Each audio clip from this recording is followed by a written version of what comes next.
Bom dia, pessoal do terceiro, tudo bem? Bom vê-los, sejam bem-vindos à minha casa. Como é que estão? Tudo jóia? Muito bem. Olha só, hoje nós vamos terminar a parte de fazer mais uma aula, né, da parte de texto. Lembrando que essas aulas de texto, ela não tem teoria, né? A teoria está dentro da resolução dos exercícios, tá certo? Só que antes de passarmos para a apostila 2, eu vou pegar a parte gramatical, que é aquela parte mais complexa, e nós vamos fazer assim, uma meia hora, tá certo? De uma revisão geral, tá? Vou falar da primeira linha que eu falei para vocês esse ano até a última coisa de gramática, para a gente fazer a revisão e ficar preparado para a próxima aula, para a próxima apostila.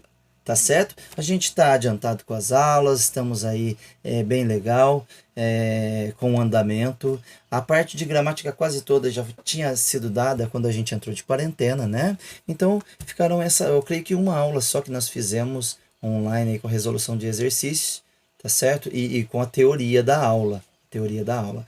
Mas, lembrando, esse módulo 13 e 4 aqui da frente 3, que é a parte de análise de texto, não tem teoria. A teoria é dentro do texto. Tá joia? Então, peguem lá, módulo 3, página 55. Tá certo? Módulo 3, página 55. Quando eu for discutindo, se você quiser anotar a resposta, só ir pausando o vídeo. Tá joia? Então, nós vamos fazer... Eu vou fazendo a leitura e logo depois vocês vão colocando as respostas aí. Tá joia? Vamos lá. Entre. Então, número 1, página 55, módulo 3, tá certo? Exercício 1.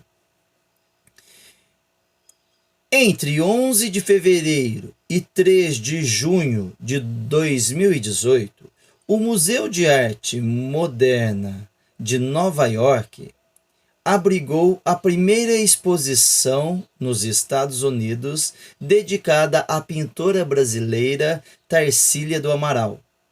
Leia a apresentação de uma das pinturas expostas para responder o teste 1. O texto está em inglês. Primeira coisa, esse é um tipo de questão que envolve várias matérias: língua portuguesa, interpretação, inglês e artes. Tá joia? Muito bem. Então, é claro que eu vou ler em português para vocês, mas lá no vestibular você teria que saber o inglês, que não veio a tradução. Tá certo? Então, vamos lá. O que está falando? A pintura Sleep, 1928, é uma representação onírica da paisagem tropical.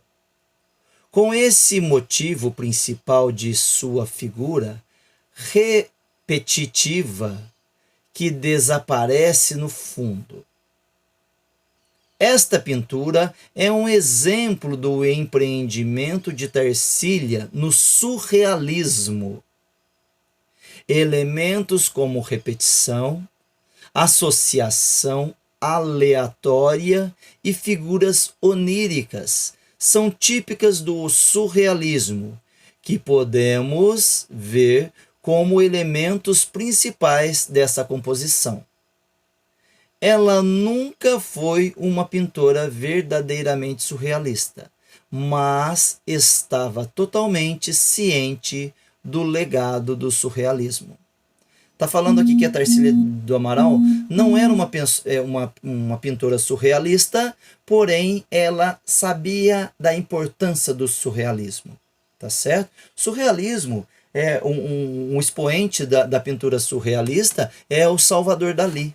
Tá certo? Salvador Dalí, ele fazia aquelas pinturas que misturavam o surrealismo, que ele mistura sonhos. Tá certo? Coisas que não são muito comuns. Tá certo? Agora, olha só, vamos ver. Fala de trechos de figuras oníricas. Oníricas é o quê? Diz respeito à natureza dos sonhos. Onírico tem a ver com sonhos. Tá certo? E fala também de nonsense. Nonsense é desprovido de coerência, algo que parece um disparate, um absurdo, uma conduta contrária ao bom senso. Agora, das figuras que tem aí, Olha só, a primeira, que é um ovo e um rabo grandão, uma paisagem mais urbana, a representação das etnias do Brasil, aqui um ser humano desfome, tá certo? E a última, que tem um coqueiro, parece ser um coqueiro, e uma figura que a gente não sabe o que é, parece uma árvore estilizada que segue ao infinito. Qual das apresentações, qual das figuras refere-se a essa apresentação? Gente, facinho. Se você falar o começo aqui, fala da paisagem tropical. Qual quadro aí tem uma figura tropical? Letra E, tem um coqueiro estilizado. Depois fala mais. Uma figura repetitiva que desaparece no fundo. Tá aqui, né? Essa árvore estilizada que vai lá se projetando ao infinito. Tá certo? E tem a ver com sonhos, porque não é nada comum, né? Uma lagoa que está embaixo não é daquele jeito, uma árvore não é daquela maneira, nem o coqueiro é daquele jeito, parece um sonho, algo meio nebuloso. Tá certo? Então, letra E. Letra E. Beleza? Nota que a gente tem que pegar os detalhes. Né? Falou de tropical, a única que está mostrando algo tropical aí é o coqueiro. Tá joia? Tudo bem? E falou de paisagem também, né? Então tem a ver com a número 1 não é paisagem. Ah, mas a número 1 tem a ver com sonho, algo que é meio irreal, mas não tem a ver com paisagem. Tá certo? A letra D também não é tão real, mas também não tem a ver com paisagem. Tá joia?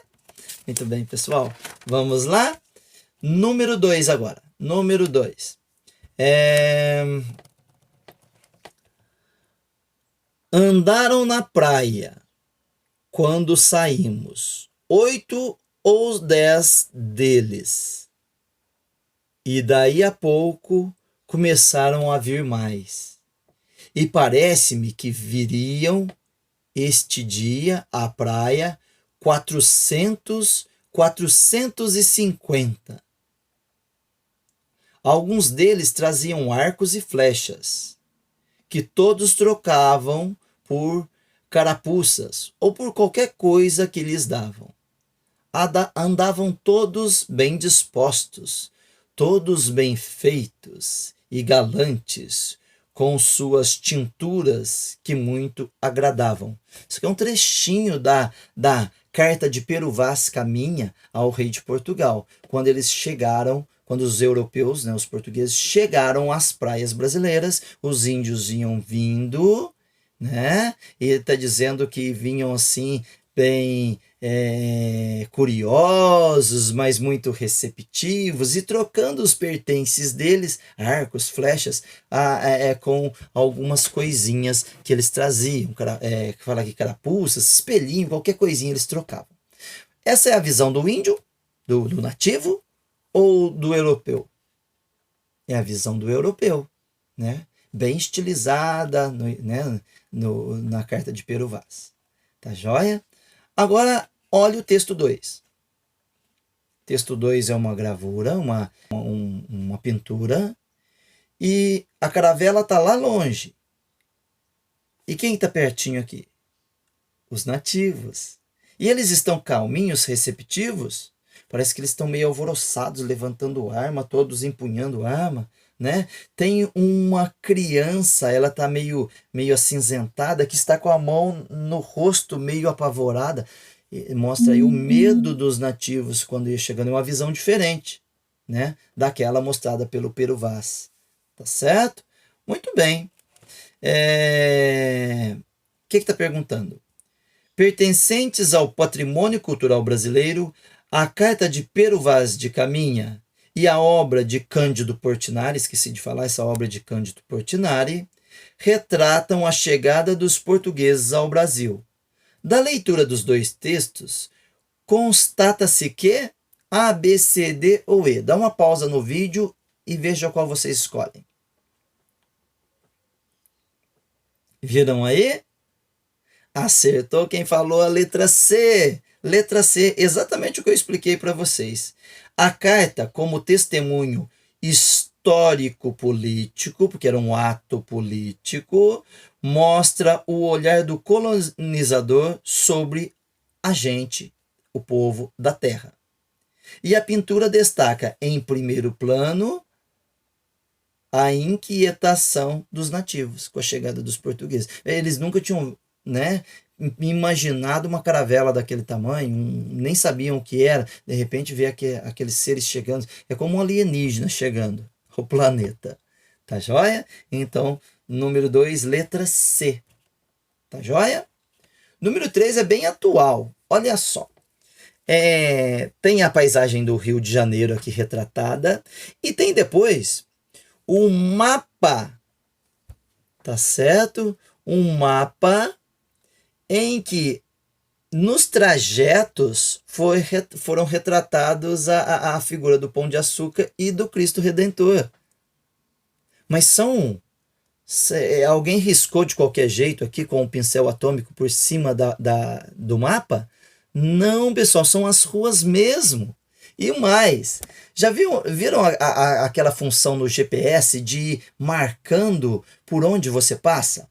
O pessoal que faz corrida, eles marcam sempre a quilometragem e o trajeto que percorreu. Já viram isso? Então, aquela função do GPS. Essa função no GPS é para ver o trajeto que você percorreu e a quilometragem. Né? Se você estiver correndo ou estiver de bicicleta, ele marca também os batimentos. Né? Tem tudo aquilo. Se estiver ligado àquele aparelhinho, é bem legal. Agora, preste atenção. Isso aqui é real. É um artista que percorre as ruas de bicicleta com essa função do GPS ligado. Só que ele não está fazendo isso para marcar a rota que ele fez simplesmente e a quilometragem. Ele está fazendo isso para transformar em arte. Ele está representando os grandes monumentos da humanidade, as belas artes da humanidade, através de caminhos na própria cidade. Olha que legal. Interessante, né? E tem que saber disso para a gente responder. Então tem esse texto número 1 aí. É exatamente isso que eu falei. Agora o texto número 2. Stephen Lund, artista canadense morador em Victoria, capital da Colômbia Britânica, Canadá, transformou-se em um fenômeno mundial, produzindo obras de arte virtuais, pedalando sua bike, seguindo rotas traçadas com o auxílio de um dispositivo de GPS. Ele calcula ter percorrido mais de 10 mil quilômetros. Ok? Agora, ele usa o GPS para calcular a quilometragem? Não. A função principal é fazer a sua obra de arte. Tá certo? Os destacam a inovação artística proposta por Stephen Lund a partir do quê? Qual? Letra A, muito bem. Deslocamento das tecnologias de suas funções habituais. GPS é para a gente se localizar. Ou então para fazer aí mostrar o percurso que você fez e a quilometragem. Mas principalmente, né, para se localizar, que é o próprio nome GPS. Agora, localizador global, né? Agora ele usa para fazer arte. Então tá pegando algo que já existe com uma outra função. Isso é próprio da arte. Isso é próprio da arte, principalmente a arte moderna. Tá joia? Tá legal? Tem gente que pega qualquer coisa, pega um livro e faz uma obra de arte com um livro. A função do livro não era ser aquela obra de arte, né? Tá certo? Tem gente que pega pega um tripé, aqui esse é um tripé, e faz uma obra de arte com o tripé da câmera. Tá legal? Então ele fez isso com o GPS. Letra A. Muito bem. Vamos aqui agora para página 57. Tem uma foto muito linda desse espetáculo do grupo Teatro Mágico. Eu tive o prazer de assisti-los aqui em Guaxupé e de graça, pessoal. Muito legal. E uma característica do Teatro Mágico, para quem não assistiu ainda, coloca no YouTube, Teatro Mágico. Aliás, eu vou colocar na descrição do nosso vídeo aqui um link, lá no link do vídeo aqui, e lá na aula do Logos, eu vou colocar um link para vocês assistirem parte desse show que está retratado aqui do Teatro Mágico, tá legal? Característica deles. O vocalista, ele vem fantasiado de um palhaço da medieval, tá? E no show deles mistura música, que eles são músicos, artes circenses, você pode ver pelo acrobata lá em cima, né? Fazendo o arco. Acrobacia, malabarismo, a palhaçaria, pintura, né? Que dá para ver a parte de pintura pela própria cenografia, tá joia? Sem falar na iluminação, no show em si, no instrumental, que é o principal. Tá? Então ele faz essa mistura. Muito bem, olha a pergunta, a questão. O grupo O Teatro Mágico apresenta composições autorais que têm referências estéticas do rock, do pop e da música folclórica brasileira, que é o estilo que eles utilizam. Tá? Então, é música folclórica com guitarra, bateria e com vestimentas pop. Entenderam? Faz uma mistura.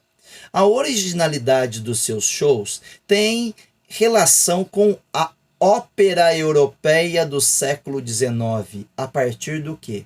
Aí a parte de artes que vocês têm que ter na cabeça. Mas não precisa muito para saber. Eu vou ler um pedacinho aqui dessa parte de ópera, tá? Do século XX. Olha só. A ópera europeia do século XIX, se misturavam a música, o canto eruditos, o teatro, o libreto, provendo, portanto, uma integração de diversas linguagens artísticas. Então, essa ópera europeia do século XIX fez a mistura de artes, que é o que nós discutimos, constatamos aqui da arte, do show, do Teatro Mágico, né? Então, qual a letra correspondente? Letra B de bola. B de bola. Integração de diversas linguagens artísticas. Tá joia? Tá legal? Eu vou pausar o vídeo para ele não ficar muito longo e vou fazer uma segunda parte. Tá legal? Já voltamos.